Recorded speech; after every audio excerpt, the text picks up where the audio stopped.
living in a van down by the river. No, we're not. I'm not. We're actually, this is where we spend occasional Friday nights when we're not out traveling or on the trail. We are on the Jensen Beach Causeway. And we come down here because we constantly get a beautiful breeze off the Indian River Lagoon, coming off of the ocean just to our east a half a mile. And we live a couple miles to the west here, and it's just a little warmer there. We come down here, we bring the van, we got our cooler, we got appetizers, we got refreshments, drinks. It's just really good. And there's a lot of history here. Jensen Beach, for one, used to be called the pineapple, capital of the world. Pineapple. Yep. John, what's his name? Jonathan Lawrence Jensen. Lawrence Jensen, 1888. 1888. Put the first pineapples here, and it was like the pineapple capital of the world. And then they built this bridge behind me. I've been here about 40 years, but not when I was here, but years ago in the late 50s, this was a fishing pier that went out into the river. And then in the late 50s, early 60s, they called it the Frank Waka Jr., who was one of the first county commissioners here in Jensen Beach, and they named that bridge after him. And this was a drawbridge. It was a drawbridge originally, and I remember it as a drawbridge. And there was nobody out on Hutchinson Island. I mean, this place was like a frontier. And it, as like every place else, has grown, and it's full of people. And not here, though. Not right now, not anyway. Right now, not tonight. Not tonight. Just me, my little darling, and my dog. So I want to show you guys around here. I'll even do a bird's eye view here. We're going to catch a sunset, and I'll let you see what we see when we come down here and hang out. But we love it here. This is our place. So when you see some pictures, this is where we are. So let me just show you. This is looking west towards Jensen Beach, the mainland over there. And they built this causeway, and they've been improving on it as years go by. But I think in my last video, I showed you part of this Indian River Lagoon from up just a little bit north of here. The water is absolutely crystal clear. We call it like Bahama clear water because, I mean, you can just, visibility is fantastic. As I pan around right now, we're looking to the east, which over in all this direction here, that's the beach right there. And this is just a small little strip of land that goes north and south. The Indian River is part of the Intercoastal Waterway, which stretches pretty much from Key West, Florida, all the way up to Norfolk, Virginia. I've traveled it many times. I used to bring my sailboat back and forth from the Hudson River down to Florida. And so this is where we sit, on the Indian River Lagoon in Jensen Beach. So let me show you now what this bridge looks like and how we sit under it. So there's a car over there, a couple cars, and there's the van. You may have seen us sitting here before. Wave, Nancy. And let's see it from a bird's eye view.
Back in the late 70s, when I first moved here, I worked as a waiter bartender.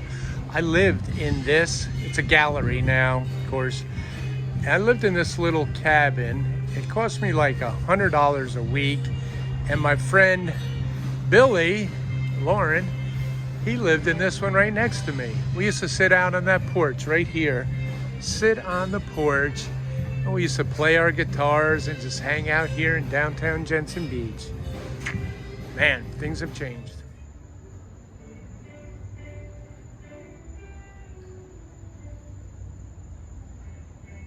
That light is very sensitive. Knows that you're trespassing. Man, I smell weed. It is pungent. Skunk weed, and there's nobody around. I don't know where it's coming from. Now, Nance. Downtown Jensen. Yeah. Oh yes, I was going to check out the history of this house. It's an insurance place that they made into a... No, it's a house. That they Yeah, made but into an insurance place and a coffee and a coffee place. place. So nobody's here. Of all the people that are downtown Jensen right now. Hey, Dex. There we go.